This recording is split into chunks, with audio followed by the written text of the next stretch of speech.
Lectura diaria. Los principios de Jesús para la oración. Día 4.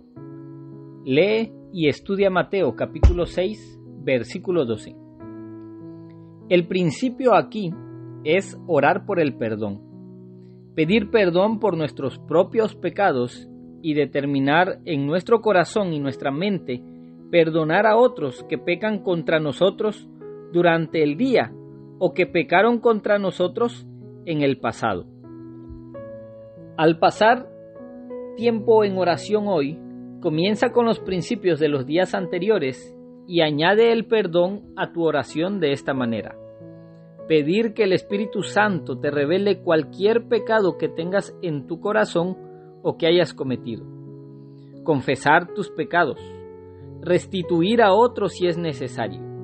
Esto puede significar simplemente pedirle perdón. Aceptar el perdón de Dios a través de la fe y declararlo en tu oración. Orar por otros. Que Dios te ayude a determinar en tu corazón y mente perdonarlos inmediatamente cuando pequen contra ti o si tienes una molestia contra ellos por algún pecado que han hecho contra ti. El amor cubre multitud de pecados. Primera de Pedro capítulo 4 versículo 8. Y una de las maneras más importantes en que hace eso es a través del perdón. Lo más costoso que Dios hizo fue proveer al hombre el perdón del pecado. Es sumamente costoso porque el Hijo de Dios entregó su vida para que pudiéramos vivir.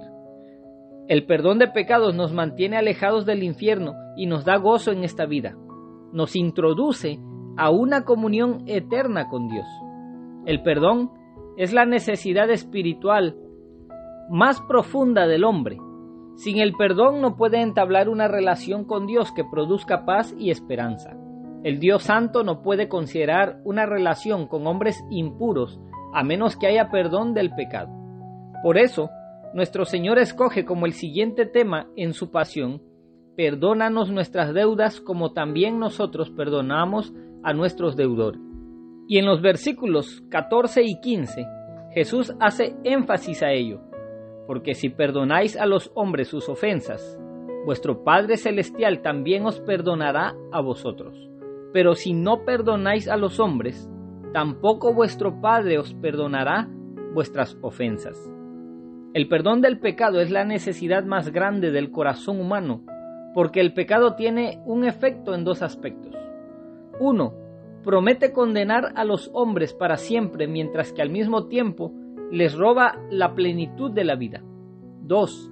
El pecado separa al hombre de Dios. Es el principal enemigo y el problema más grande del hombre.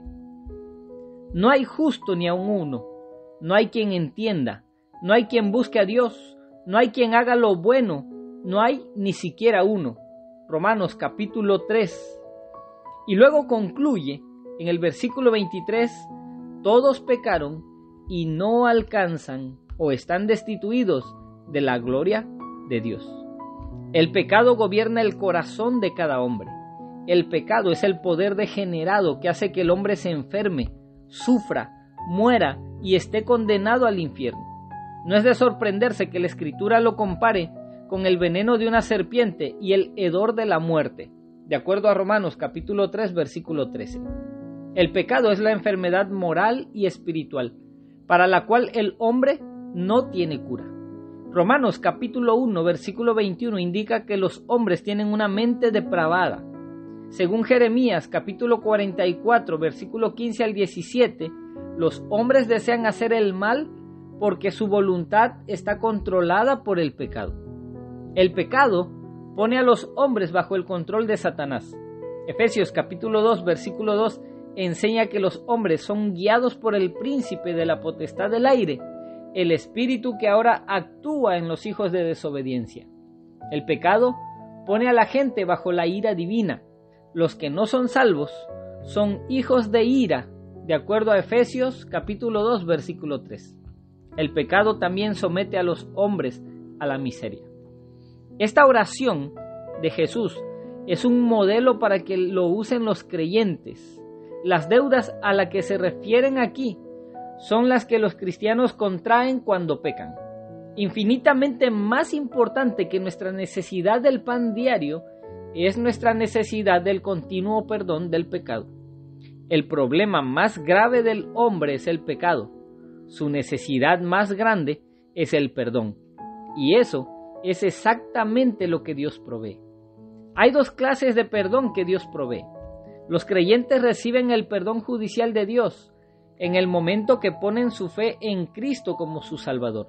Ese perdón es total en la justificación. Dios nos declara justos en su Hijo. Como resultado ya no estamos bajo juicio, condenados a morir, ni tampoco destinados al infierno. Pablo dice en Romanos capítulo 8, versículo 1, ninguna condenación hay para los que están en Cristo Jesús. Dios nos ha perdonado por el sacrificio que hizo una sola vez Cristo en la cruz. Pero desafortunadamente, todavía pecamos en nuestra conducta, porque aún no hemos sido perfeccionados.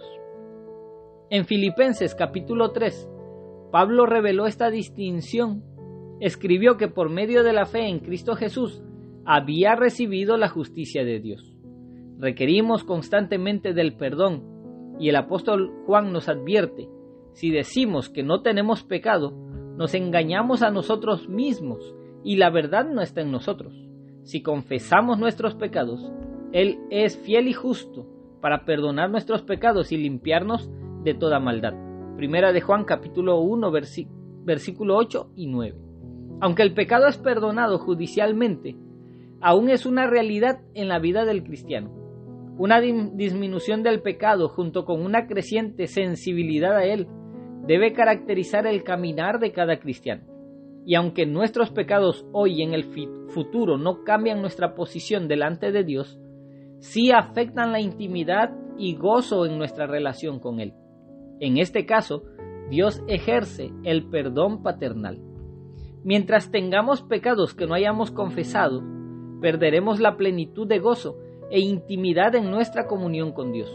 La petición "perdónanos nuestras deudas" es nuestra súplica a Dios para que nos limpie momento a momento cuando le confesamos nuestros pecados. El pecado que no se confiesa no puede ser perdonado. La confesión es el único camino hacia una vida libre y gozosa. Proverbios capítulo 28 versículo 13 dice, el que encubre sus pecados no prosperará, pero el que los confiesa y los abandona alcanzará misericordia.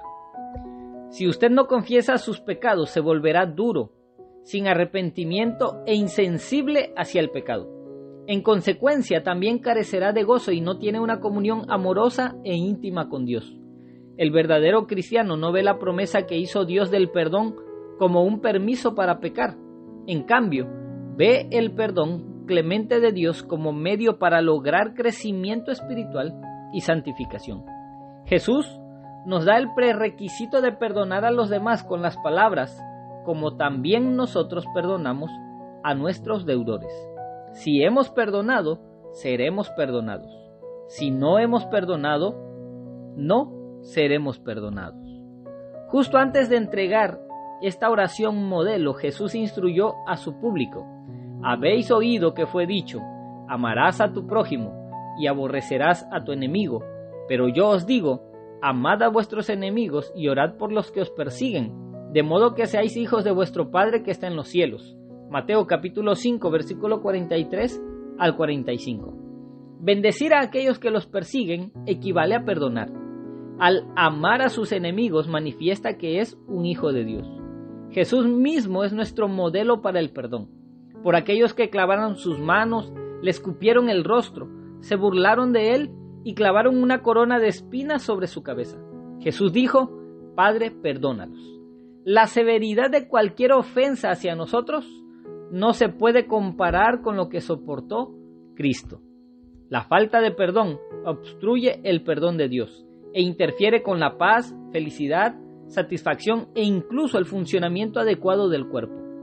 Según 2 Corintios capítulo 2 versículo 10 y 11, cuando tenemos un corazón que no perdona, le damos a Satanás ventaja sobre nosotros. Pocas cosas han causado cortocircuito al poder de la Iglesia como los conflictos que no se han resuelto entre sus miembros. El salmista advierte: si en mi corazón yo hubiese consentido la iniquidad, el Señor no me habría escuchado. Salmo capítulo 66, versículo 18. El Espíritu Santo no puede funcionar libremente entre aquellos que guardan rencor y resentimiento. La activación del perdón de Dios es probablemente la razón más importante por la cual debemos perdonar a los demás. Esta razón es tan vital que Jesús la reafirma al cierre de su modelo para orar, en Mateo capítulo 6, versículo 14 y 15.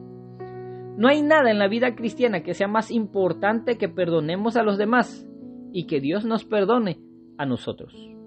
Recibir perdón del Dios santo y perfecto y luego rehusarse a perdonar a los demás cuando somos gente pecadora es la personificación del abuso de la misericordia. Un cristiano que no perdona es una persona orgullosa y egoísta que se ha olvidado de sus pecados, los cuales han sido limpiados. Aprende a confesar, y antes que confieses, aprende a perdonar. Entonces podemos buscar con confianza a Dios en la soledad de nuestros corazones y pedirle que nos perdone cada día. Memoriza Mateo capítulo 6, versículo 9 al 13.